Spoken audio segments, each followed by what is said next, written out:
మధ్య Paris Olympic అంగరంగ వైభవంగా ప్రారంభమైంది. 100 ఏళ్ల తర్వాత ఒలింపిక్స్ కు ఆతిథ్యం ఇస్తుండటంతో పారిస్ నూతన కార్యక్రమాలు కూడా చేపట్టింది. ఒలింపిక్స్ చరిత్రలో ఎన్నడూ లేని విధంగా ఓపెనింగ్స్ సెరమనీని బహిరంగంగా నిర్వహించారు. ప్రారంభ వేడుకలకు సెయిన్ నది వేదికైంది. ఆస్టర్లిష్ బ్రిడ్జ్ నుంచి మొదలైన పెరేడ్ ట్రోకాడేరో వరకు సాగింది. నదిలో 6 కిలోమీటర్ల మేర జరిగిన ఈ పెరేడ్ ను చూసేందుకు నదికి ఇరువైపులా బ్రిడ్జిపై ప్రేక్షకులు భారీ సంఖ్యలో హాజరయ్యారు.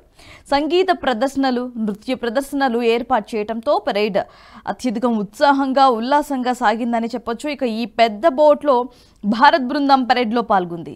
పివి సింధు, శరత్ కమల్ పతాకదారులుగా వ్యవహరించారు.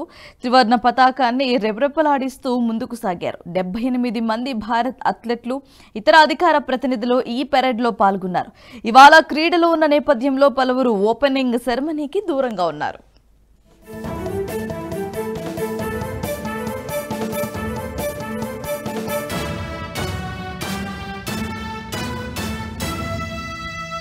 ఈ వీడియో మీకు నచ్చినట్టయితే లైక్ చేయండి, 10 మందికి షేర్ చేయండి. అలాగే కామెంట్ల రూపంలో మీ అభిప్రాయాలను మాతో పంచుకోండి. Nationalist hub group of channels ను సబ్స్క్రైబ్ చేసుకుని తెలుగునాట జాతీయవాద జర్నలిజాన్ని ప్రోత్సహించండి. ఈ వీడియో కింద ఉన్న బెల్ ఐకాన్ పై క్లిక్ చేయడం మర్చిపోవద్దు.